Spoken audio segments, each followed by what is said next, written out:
Hi everyone, it's Az here from HeelvsBabyface. When Antifa-Man and the Commiemaina released at the cinemas, of course, the mainstream media went to bat for them. Because it did a franchise high, gotta take into consideration, this had a much bigger budget than the other two movies as well. It had a franchise high opening.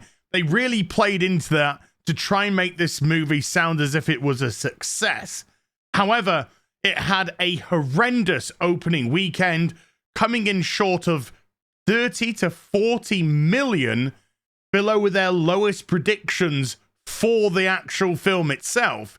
And then throughout the course of the first week, it didn't do very well at all, with a second weekend drop-off of 70%. The biggest of any of the Marvel movies, and I think we're into number 31 or something ridiculous like that. Yes, there are way too many. The saturation is killing it because the quality isn't even there anyway. But that's just by the by. So with that done, the second week, never mind the fact that the second weekend is absolutely tanked, the second week started. And in a video I did a couple of days ago, I predicted, I said, I think during the course of this week, probably on the Wednesday and Thursday, which tend to be the quietest days of the week, that this movie is going to do within the 1.x million, which will be absolute, well, it's apocalyptically bad as it is for Marvel. I didn't even have to wait that long. It was the Monday that it just absolutely fell apart. This movie is done. It's over. It's dead. As the Monday brought in 1.7 million. Never mind the Wednesday and the Thursday, what that's going to bring in. But this movie is now officially dead. It's flatlined. Yellow Flash did a video a couple of days ago about this article, and I just want to reference a segment of it down here. One insider close to the film isn't worried, telling us, by the way, insider, I can almost guarantee you the insider is not an insider, it's just some bullshit that they're making up for the article. Marvel takes something away from movie, including takes something away from movie, including Black Panther, including Avengers. I can say we're incredibly proud of the movie. Jonathan Majors does a fantastic job as Kang, who's now been defeated twice in both his showings, making the villain of Kang an absolute joke already. But don't worry, there's a ton more variants which will no doubt easily be dispatched. It's the movie we wanted to make. Yeah. It's the movie you wanted to make, but it's not the movie the audience wanted to see. And that's the problem here. That's the massive problem here. Box office is what it is. That means it's shite. It's doing terrible. But it's not going to stop people from going back to the theaters. It is.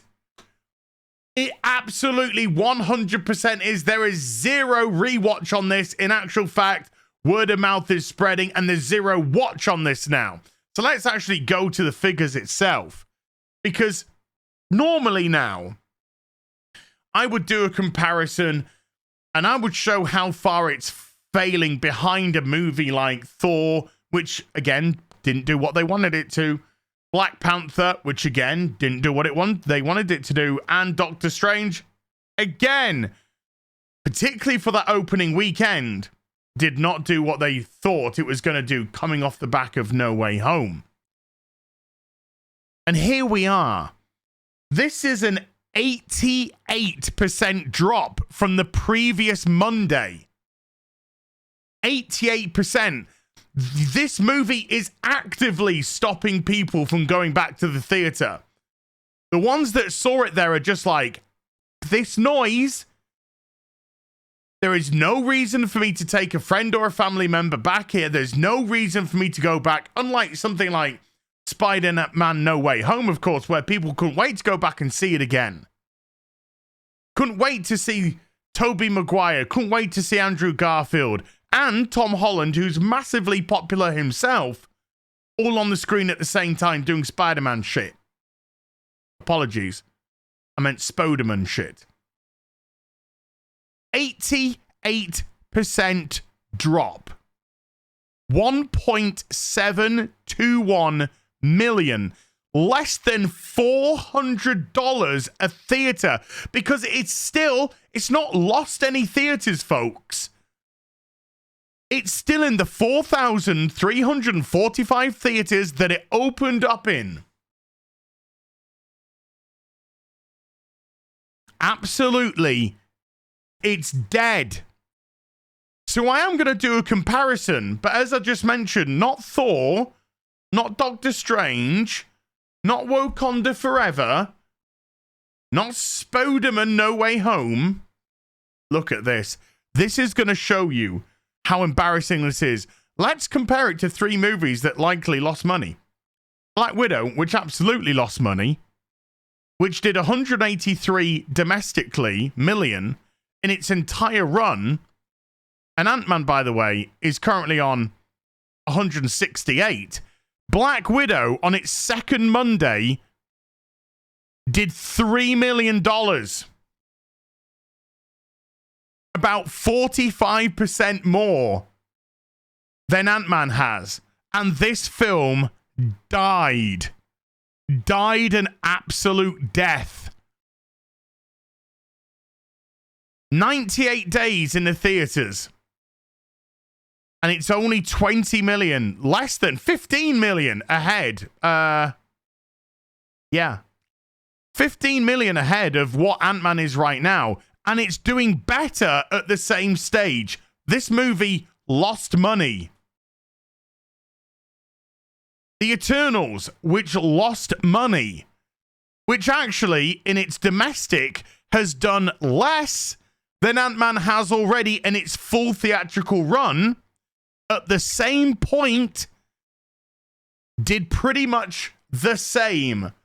Ant-Man doing 1.721, this doing 1.701, did 20,000 less. So let's just comparatively say the same, 1.7 million. And this movie died an absolute death. And that was at the theaters for 84 days.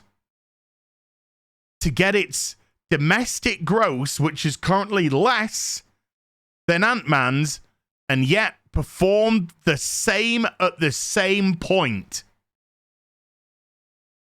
And Shang-Chi, which did 224 million domestically, which is currently around, let's just say 60-ish million, ahead of where Ant-Man is right now. This movie likely just made a profit. And by just, we're talking 10, 20 million tops. And that's being generous. You know, some people would argue that this pretty much just broke even. But at the same point, at the same time, 2.4 million. Doing better, performing better than Ant-Man, which is down 1 to 1.7. Down to 1.7. I relish the fact that this is failing, not because I don't like Paul Rudd or Evangelina Lilly or Michael Douglas or Michelle Pfeiffer. I actually do like them all as actors. The reason why I'm happy about this is it appears that finally audiences are speaking with their wallets. Do we have superhero fatigue? That can be debated. I still think people are interested in good superhero movies because Spoderman No Way Home showed that. Doing 1.7, whatever it was, 1.8 billion at the box office. If you make a good story with your great characters, people will go see it. But Ant-Man isn't Spider-Man. And a big CGI bukkake slop fest does not make up for characterization, with way too much emphasis on Michelle Pfeiffer's character and way too much emphasis on Cassie, his daughter, and very little on Evangelina Lilly, who's the Wasp, who's in the title of the movie. Never mind not massive amounts of Paul Rudd, really, considering it, again, meant to be his movie. Michael Douglas used an appropriate amount for what the character is. But if this is anything to go by, and by anything to go by, I mean, if you just look at how these movies fell apart, it is absolutely unreal. Look, this is 2.4 million. It's doing 569 per theater in less theaters. More. This, which is a comparative to the 1.7 million, is doing 416 per theater in less than in the amount of theaters, which is more than Ant-Man. And Black Widow, again at the same point where it's doing more, is doing more. 702 per theater in slightly less theaters than Ant-Man. I am not exaggerating. This movie is now dead. It's over. It's done. It's a failure beyond comparison. An absolute flop. Marvel are rudderless, directionless, and they're still working off their ideology instead of entertaining people. I couldn't wish any more of a disaster on a worse company than Disney fucking Marvel. Piss off. See you in the next video. Take care. Bye for now.